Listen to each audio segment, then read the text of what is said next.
Wow. Does internet make us happy? Simple question. Probably very complex answer, knowing Luciano Floridi a little bit. Introducing a new concept. I introduced it earlier about gluing and ungluing the world. But I'm so happy to be able to introduce you, Luciano. Do you want to read it yourself? Of course. No. It's lazy. Yeah, it's amazing. So we know each other for a long time. It says here, you're the professor of philosophy and ethics of information at the University of Oxford. And I just want to emphasize the joy that we had visiting with our team, your people, when we started the research on machine intelligence. I think it helped, it was fun, but it also helped to craft our ideas about what to do and what to write about. So thank you for that. That's it. That's it. Are you okay with that? It's my turn now? It's your turn. Do I have to work? Yes, you have to work. I knew it. Okay. Luciano. Out. We have a little surprise for you later with the technicians. We organize something for you. It's a surprise. We didn't tell you, otherwise what a surprise would that be? Happiness Online. This is your chance to leave the room.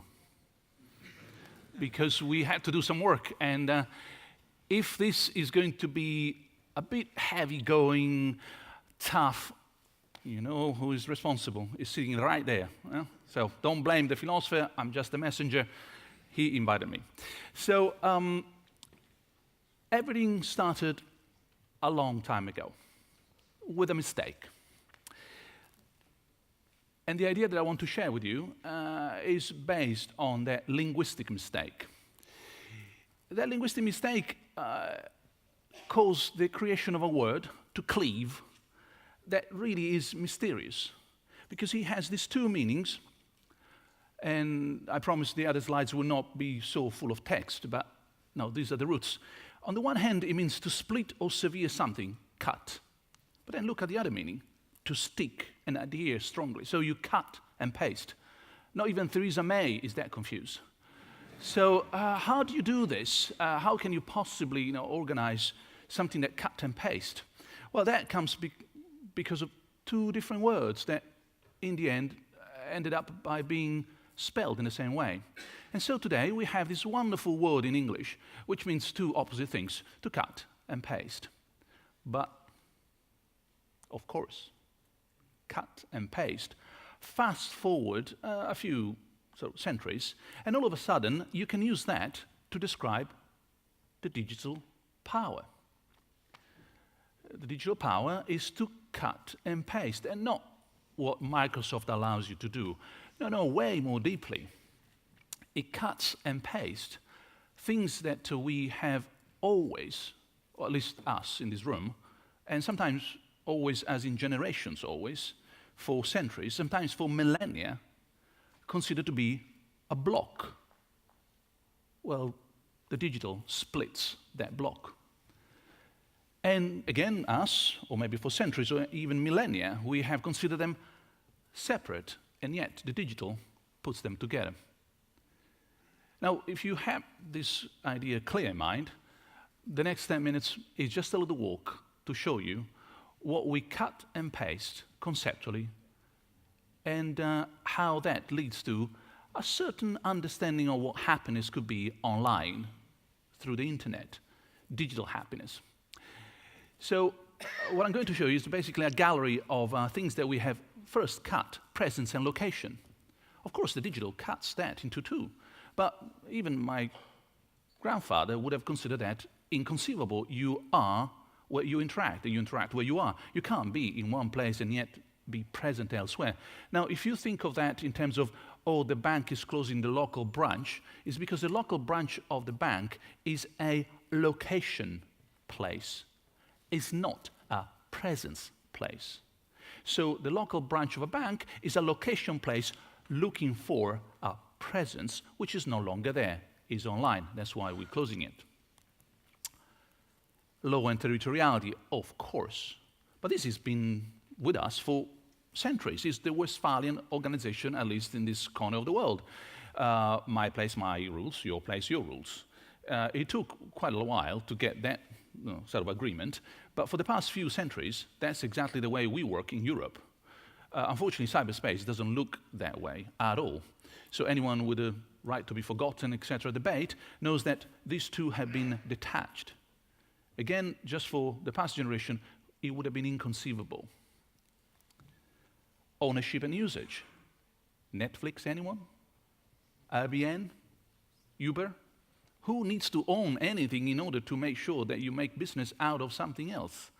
So we have split that, although only yesterday I use what is mine, you use what is yours, and it's very hard to understand how that could be mix and match.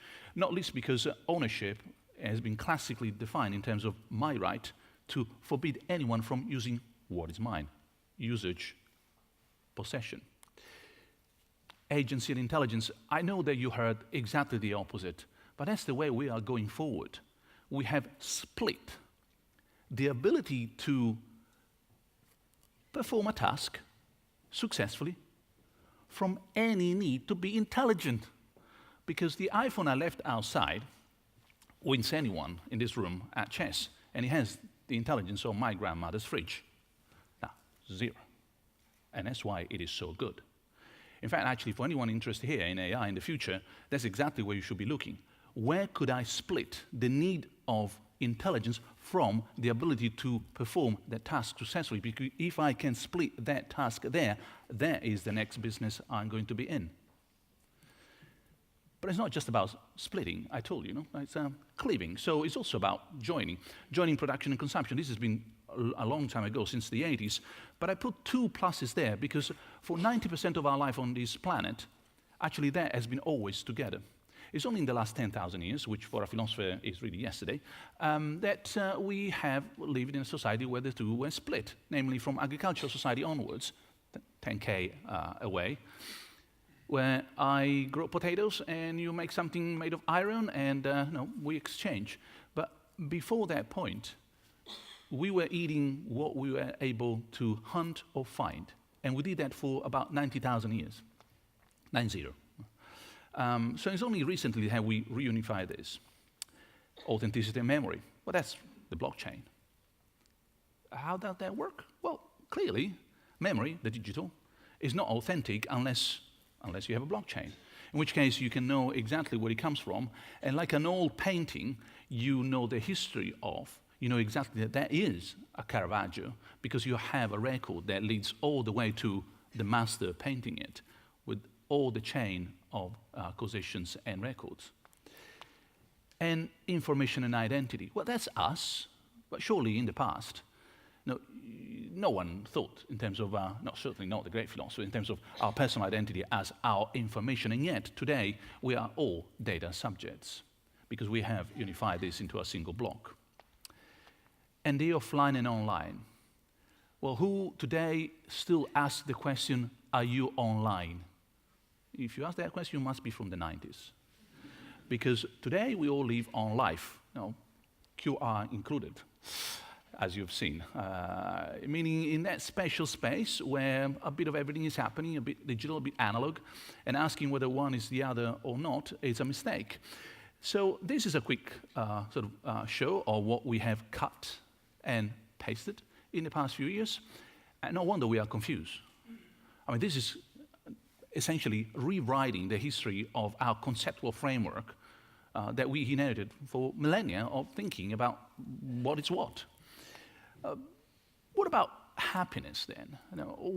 In all this cutting and pasting together of different phenomena, and I know now you understand the mechanism, so I'm sure you can think of other ways of cutting and pasting, and you must have seen that those were 9, and we have 10 fingers, so I'm waiting for one more to come towards the end of the talk. So happiness on life. Well, there is one way of understanding happiness. It's not the only way, and I will produce another one later, but one way is the Aristotelian sense of happiness. Basically, you are like an animal, a plant, flourishing, being in good health, in a good balance, no more, no less, just right there. And the right there, I mean, 1,000 things for different flowers and different mangroves. Well, the mangrove, interestingly, doesn't live in the sea and it doesn't live in the river. It lives there where the water, sweet, mixes up with the salty water. It lives in the InfoSphere with the online and offline and all those cut and paste. So really our happiness is the happiness of the mangrove, essentially. The special happiness in that special space where the digital meets the analog, where the online meets the offline, and where all that cut and paste is happening at the same time. So here, in this special space, which is not salty and it's not sweet, remember, are you online, are you offline? 90s. Well, no, I'm a mangrove. I'm in this brackish water, the mix of sweet and salty. Well, to be a little bit fancy with the vocabulary, what is happiness there? The Greek word here is eudaimonia, now, which is this well-being, flourishing, being okay with your expectations, with your fears, not too many, not too few, with your hopes, etc. Well, that special form of balance, which requires quite a bit of wisdom, what is it there? Well, of course, we have some risks. Well, the risk here are that by being in this InfoSphere, by being online, we might not just migrate from one space to the other, we might actually escape from one space to the other, and therefore a certain absence from the world. Remember that this is also ICT, where I means information, communication technology, and you know, I know, that information consumes attention. It's an old story, we know that since a long time ago. If it consumes attention, well, that means that you are constantly asked to be absorbed there to the detriment of anything else. Hours and hours and hours spent doing something somewhere, not necessarily Facebook, but could be anything else. Well, that's exactly not the sort of flourishing that we are talking about. And it could be a distraction. You don't particularly like your life, and you spend more and more time on one side of that brackish space, which is a mix. Well, that's the sad story, but there's a good side as well. Well, the good side is that there are plenty of opportunities. Of course, it's empowerment, because there where things mix, there's more that one can do. There's control, if you like to exercise it. Because, of course, the empowerment comes with a variety of things that we may decide to do, as opposed to we cannot do them because we don't have the ability. It comes with enrichment and fulfillment. Again, I'm not talking about the internet behind the scenes, I'm talking about your experience by being online. We know all that, and I won't stop here because I know that you know, and there's no point in expanding on this. So what is the real divide here? What can we do? Remember, cut and paste, a world made of salty and sweet water as well. We are those mangroves living in this new environment. Opportunities, risks, what can be done? Well, quite simply, a lot of good design. Why design is the solution? It's quite straightforward. If you have one stone, imagine yourself in a universe. That's a typical sort of thought experiment by a philosopher. It's just you, the whole universe is empty, and there's a stone in front of you. Apart from being deadly boring, but you can't do anything else. You can look at the stone, but that's it. But imagine that the stone becomes stones, even 3 stones. All of a sudden, you and the universe and the 3 stones, you can put them in different order. You can design the structure of those stones. You get the simple idea. The more constraints are lowered, and the more opportunities, affordances raise, the more design can be exercised. But remember, the digital is the cut and paste. So the two things go hand in hand. If I can cut and paste the world in different ways, and I have a certain ability to exercise my power in doing that, well, surely the counterpart is that I have an enormous amount of design that I can now do, as opposed to one stone, me, and the universe. So all of a sudden, many stones, plenty of design. Well, that's reassuring, but we're back to the original problem. So what is happiness here? Well, the design should be a design for this on-life eudaimonia, with on-life flourishing, happiness, fulfillment, saying, yeah, this was time well spent. You don't turn up and say, oh my goodness, how did I possibly wasted all that time looking at those cats? no, it's a sense of, that was a good thing, that I am slightly feeling better about it. So this means that of all the innovations that are in front of us, for us, in a sort of human-centric perspective of their own life experience, of this sort of happiness that could be achieved in terms of fulfillment, the flourishing of the individual, whatever that individual is, and the flourishing means for that individual, well, divides the world into three possible ways. We do innovation by inventing. Someone did invent the wheel. We do innovation by discovering. Someone did go to the other side of the Atlantic. Best return on investment ever of those three carols. And someone actually did design something. So the innovation here really is a kind of a stool on three legs, where one is more significant today than the other two. I think I've given you almost all the pieces, and I'm coming almost close to the surprise for many. So we have the cut and paste. We have design as a counterpart for that cut and paste. We have a question: what is happiness online, or how the internet can help us to lead more fulfilling lives? And we have a sense of innovation that today provides a better understanding of what we can do, not just in terms of invention and discovery. Those were other centuries. Ours is the century of design. So here's the second sense of happiness, and you know that happiness has many senses for many people. There's a sense in which the gods didn't give us happiness. When Pandora, good girl, instead of thinking of something else, opened that box, and she should not have opened that box, as you know, and let all those nasty things out in the universe, well, the gods had pity on us and decided to give us something to counterpart that disaster. They didn't sort of kill Pandora, they should have, worst damage ever in this universe, but they gave us the little thing called hope. And a lot of happiness is linked to that.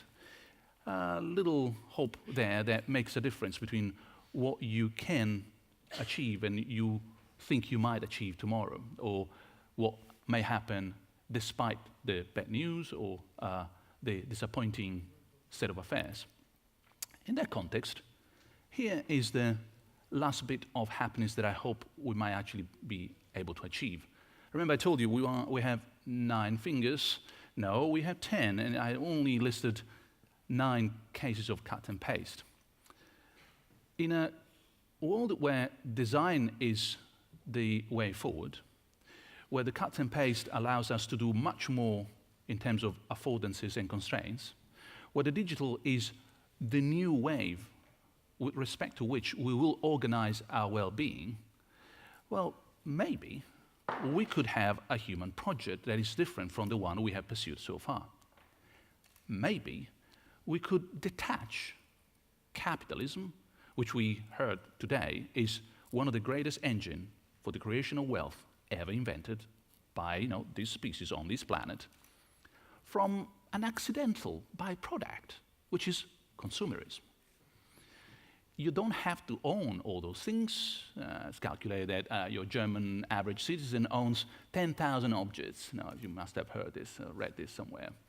Well, really, maybe we don't have to go down that particular road. Maybe we can detach that thanks to the digital and combine that to something else. Instead of consuming the world, we might actually take care of the world.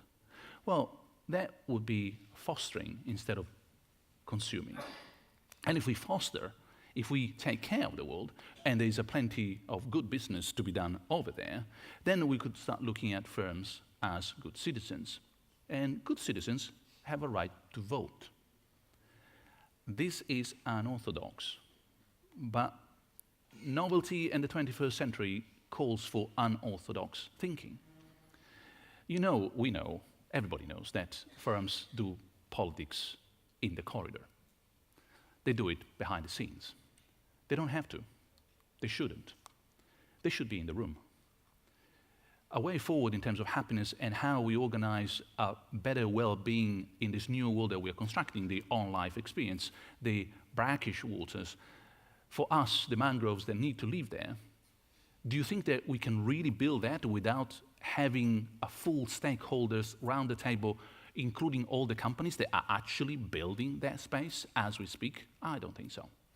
Now, this doesn't go down well with Corbyn back home, but surely a significant role played by companies in building the environment in which we will spend increasing amount of time should be the way forward, or at least we should try.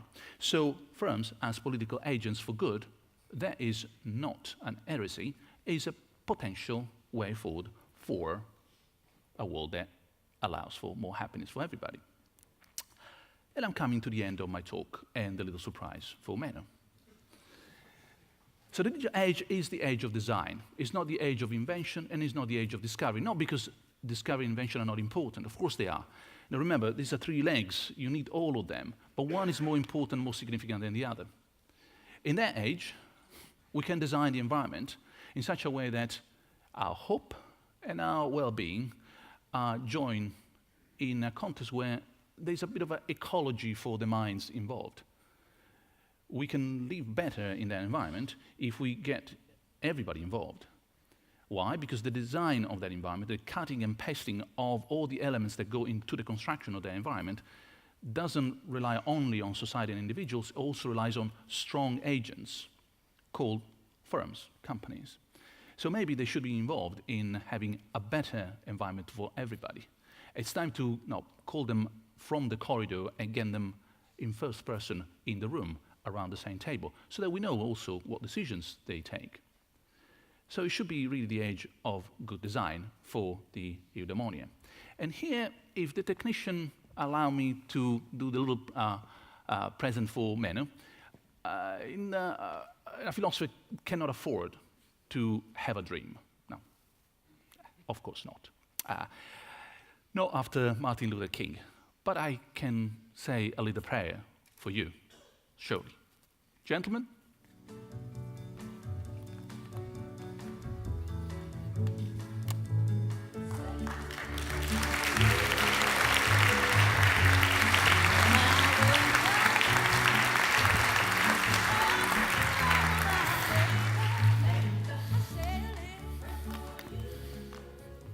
Shall we do a prayer, or do you think it's needed?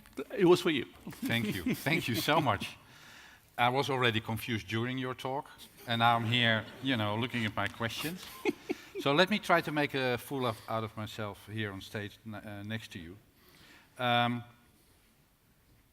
You talked about designing, and I was thinking when we started this morning, and we talked about alternative truths and facts. There are people quite capable to design their own truth and be happy about it.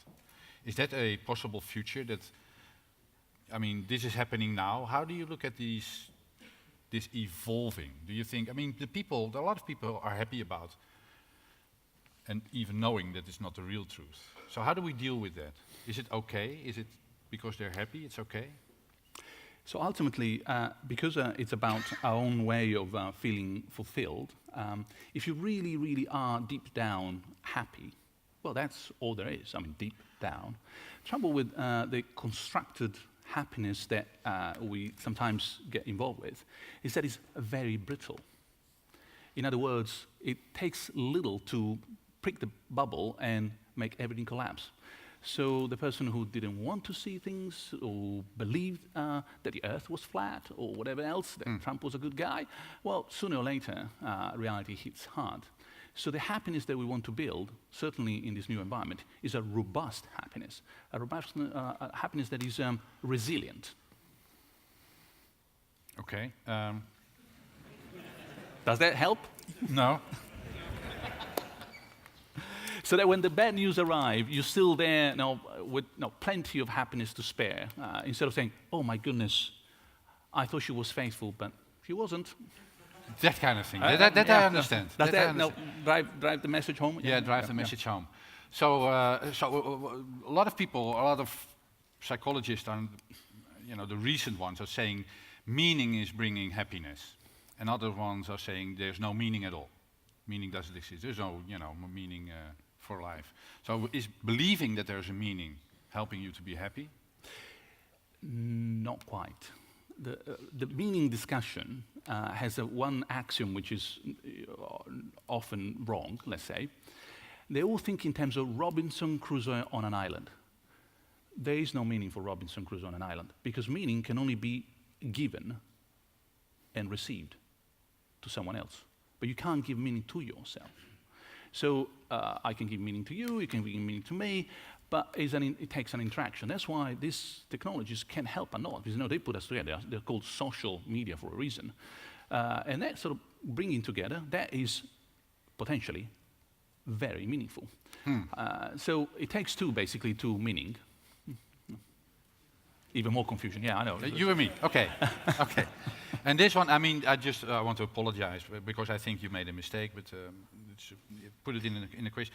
You talked about agency for companies and being in the space and being in the open, and they actually had to vote or something, more power to, is it more power to organization? I wrote down, do you, for instance, voting rights for Facebook or something, do we need to give companies, let them into the space and give them voting rights or something? Were you wrong, or didn't I understand? Do you think that Facebook is now already determining your life? It is. It is, of course. Yes. It's just that you want to see it happening in front of your eyes at the table when they raise their hand and say, this is right, this is wrong. Because they're doing it anyway. So at the moment, we are deluding ourselves into thinking, oh, of course, there's this thing called democracy, not to be found in many places, where intelligent, well-informed citizens will vote on a debate, etc. This is a story. What happens, we know perfectly well what happens. So I would like to see what happens a little bit more up in the air, open, clear, because then we know also who voted for what, when, on what issues. Exactly. So I never have the tendency to become very practical. That's not me. But now I have this. Don't tell me. Yes, I know you. You're even worse. So, but let's try. So how this human project? What do we need to do tomorrow? How will it actually go? One suggestion among many others? No, one suggestion. What one suggestion? Yeah. A cap on the amount of money that any company can spend on advertising. Brilliant. End of the Cold War. Yeah. That's it. And the company will be very happy because company A and B, they're now fighting each other because they know that someone is earning there. You actually gave practical advice? I've never I know. I made a mistake. Sorry. I should have never said that. No. I know. Everybody happy and intelligent and, I don't know, something totally unrealistic. Yeah. Okay. Last question. Are you optimistic about the future? So we talked about happiness. There's Harari. I know. There's Harari. He's saying, the future will be more human-like, and the revolution of all the good things. Yeah. Well, I've got an answer. First a yes or a no, and then maybe. Well, I can quote someone. It was the priest in my local church, and he said, "Luciano, the difference between me and you is that I believe 4 days a week." So I'm optimistic 4 days a week. Okay, and what day is it now? Is it? It's a good day. Thank you, it's a good day. Thank you, Luciano. Okay.